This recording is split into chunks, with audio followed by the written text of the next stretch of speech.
I think it's a mandate to clean house. I think it's a mandate to get other Republicans to actually start fighting. I mean, Republicans, they'll sit there and they'll talk a really good game. They'll talk in front of crowds and tell them everything they want to hear about conservative values and fighting for them. And then they get down to D.C. and they fold over, they roll over and die each and every time. I think it's a mandate for Republicans to actually step up, to do the things that their constituents want, to not be manipulated by some left-wing newspaper who's going to write a bad article about them.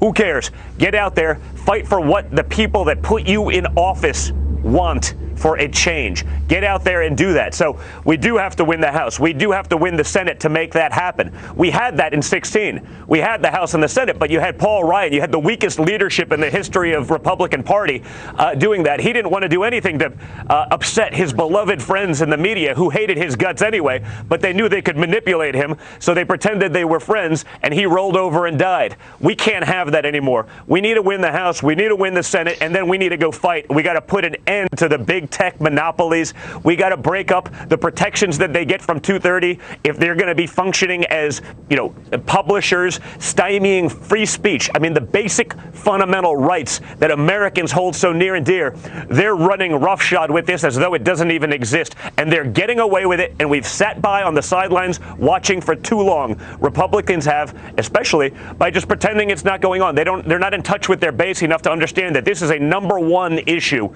with our people that I see every day on the ground, thousands of them. We have to push back, and we have to end this nonsense once and all, or in a couple of years you're going to wake up and you're not going to have a voice whatsoever.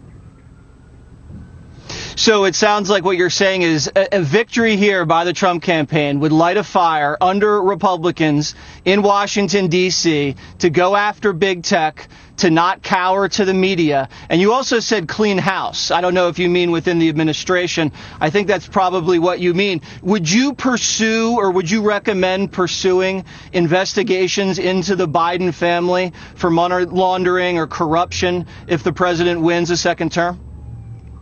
But I think they should do it either way. I mean, this kind of corruption, think about it. Look at what they did to us for 3 years, Jesse. They accused me of committing treason, a crime punishable by death. They called my father an agent of Russia. That turns out to all be nonsense. Now you actually have it. You have the hard drives. You have the receipts. You have the wire transfers. You have the money. You have eyewitnesses, that are Democrats. This isn't partisan hackery. You have all of these things. They went after us for 4 years for accusing us of a tiny fraction of the stuff that Hunter Biden's actually been doing. They better do that. But the FBI, they had this laptop. They allowed impeachment to happen knowing that they were right about Joe Biden. My father's instincts, again, just like he was right when he said the Obama-Biden campaign was spying on him. He knew because he understands how this world works. He understands when something isn't quite right. He gets it. So he was right then, and he's right this time. But look at what the FBI did to us. They railroaded us with a made-up dossier. They worked together with an agent of Russia, an actual Russian spy, to come up with the Steele dossier, sell it to the media to try to set up a coup. So you got to clean house at the upper level of the FBI, not the door kickers. Those guys come up to me every day. They can't believe what's going on with the disgraceful leadership in their own agencies. But this is a Washington, D.C. theme. It's why they want Joe Biden to win, because he's one of them. He's been there for half a century, Jesse. Exactly. He's not fixing anything. The swamp will remain the swamp under Joe Biden because he's a swamp creature. That's what he did. If Joe Biden could have fixed anything, he wouldn't have waited 47 years to start acting. No one should be that stupid. But again, because the media and social media refuse us to carry that message, and frankly says exactly the opposite on every TV in every household in America, we are functioning from a deficit, and we have to overcome that by fighting harder and by speaking to the people. We don't have the luxury of hiding in a basement like Joe Biden. We have to be on the ground talking to the Americans my father wants to represent. All right, Don, last question. Are you guaranteeing a victory, and how big would it be if it happens? Listen, I think we win handily if there's not the cheating and the gamesmanship. You see that going on all the time. You see, they're going around trying to collect ballots. You see the Democrats, their big push. They don't want the signature on an absentee ballot of a registered voter to match that voter's actual signature. Oh, that's wonderful. I wonder why. I wonder why, because I can't come up with a single reason other than you're planning on cheating.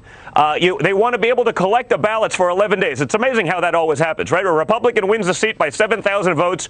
4 days later, they show, look. Oh, there was a ballot of boxes. It was in my trunk. Oh, it's 7,001 votes. They're all Democrats. Congratulations, you win.